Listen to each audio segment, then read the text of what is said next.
The Savannah Music Festival kicks off on March 27th. That is next Thursday. For 17 days, venues around Savannah will be filled with music and music lovers. And joining us now is the festival's executive director, Dobbs Bradford. Thanks so much for being with us today. Thank you very much for having me.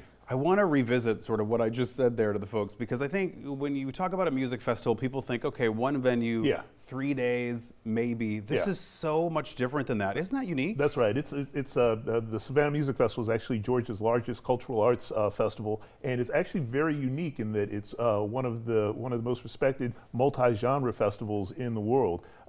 We present classical music, but we also present jazz. We present American roots music, which includes everything from country, blues, bluegrass, Appalachian folk music, and we have international artists who come from, I think the only continent that we don't have artists coming from this year is Antarctica. That's amazing. I know. Are there musicians there? I'm sure there are. But somewhere in Antarctica. And is the international component one of the things that makes it so unique? It really is. And one of the things I enjoy the most, because my first experience here in Savannah, I had only been on the job about a month before the festival started, and I got a chance to hear artists from around the world, and I found my new favorite band in an Irish band that I'd never heard of before. Isn't that cool? Discovery. People can discover things. And that's really the joy of. That's really the joy. Even with artists like our jazz artists and our classical artists, we take great pains to make sure that all the artists on the festival are all top notch. So you'll come to it and enjoy it. So let's talk venues for a moment here. I think Ships to the Sea comes to mind. Maybe the Lucas. Maybe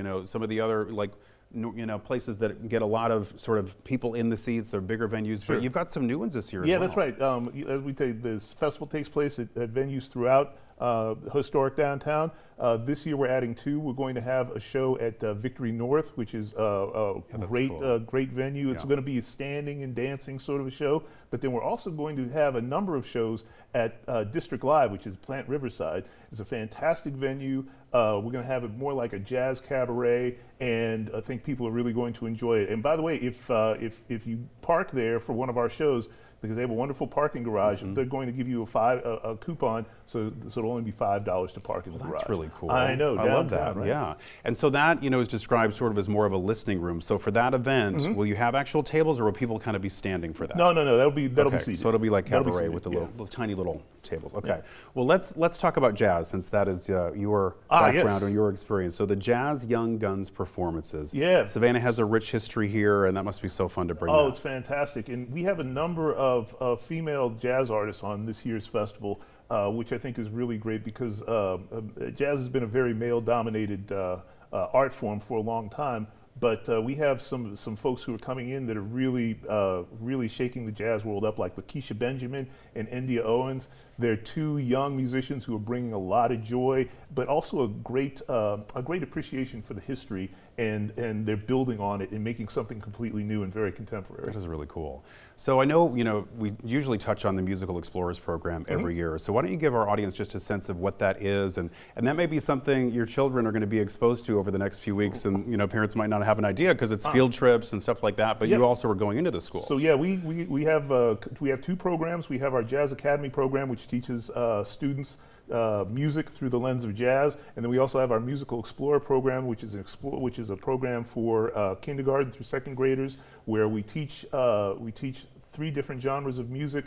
We do professional development with teachers. They teach the students, and then they bring them each semester to a concert at Trustees Theater, where they get a chance to hear them. And I tell you what, these kids go nuts. Yeah. You'd think these artists, when they come out, you'd think they were the Beatles or something like that. Right, no, my kids have been among those screaming. They've loved it every year. So what is the best way for folks to get tickets and to take part in all these performances? If you want to find out, because as I said, you may not be familiar with a lot of the artists, so on our website, savannahmusicfestival.org, you can see audio and video clips from all the artists who are going to be appearing. So I would say just go on the website, maybe find something you don't know, give it a listen, and you will find your new favorite band. That is really cool. I love that portion. Yeah, you can kind of check people out a little bit before you sit in the seats. Exactly. Great. Thank you so much, and best of luck this year. Thank you so much for having me. SavannahMusicFestival.org.